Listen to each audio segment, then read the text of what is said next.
मां के अंतःकरण को समझना है तो एक बार भगवान से कहना कि भारत की धरती में हमें स्त्री रूप में अवतार देना और मातृत्व देना, तब हमें पता चलेगा मां की पीड़ा क्या होती है। प्यारे, मां के दर्द को समझ पाना इतना आसान नहीं है। 9 माह 13 दिन तुम्हें अपने गर्भ में न जाने कितने संकट और कष्ट सह के साकुशल तुम्हें धरती में लाने के लिए कितने अपना अपना प्राण भी दांव में लगा देती है।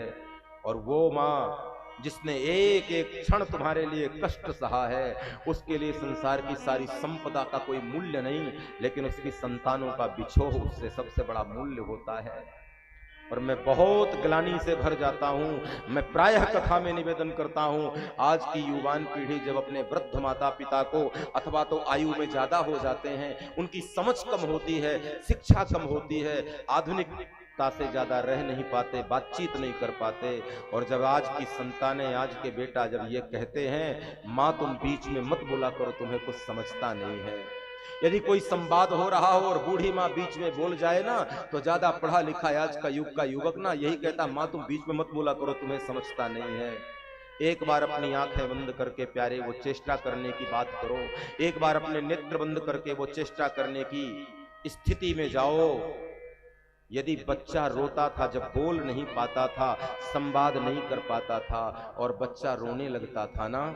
तो दुनिया का कोई विज्ञान, कोई हीटर मीटर, कोई डॉक्टर ऐसा नहीं बना कि बच्चे की नब्ज पकड़ के बता दे बच्चा किस लिए रो रहा है, भूख के लिए रो रहा है कि प्यास के लिए रो रहा है कि अंग विशेष में पीड़ा है, क्यों रो रहा है। न बोलने वाले बच्चे के रुदन को कोई संसार का विज्ञान नहीं पकड़ सकता। लेकिन मैं छाती में हाथ ठोक कर कहता हूं, भारत की मां में भगवान ने इतना विज्ञान दिया है कि वो अपने नवजात शिशु को हृदय से लगाती है और बता देती है भूख के लिए रो रहा है कि दूध के लिए रो रहा है कि जल के लिए रो रहा है। कौन सा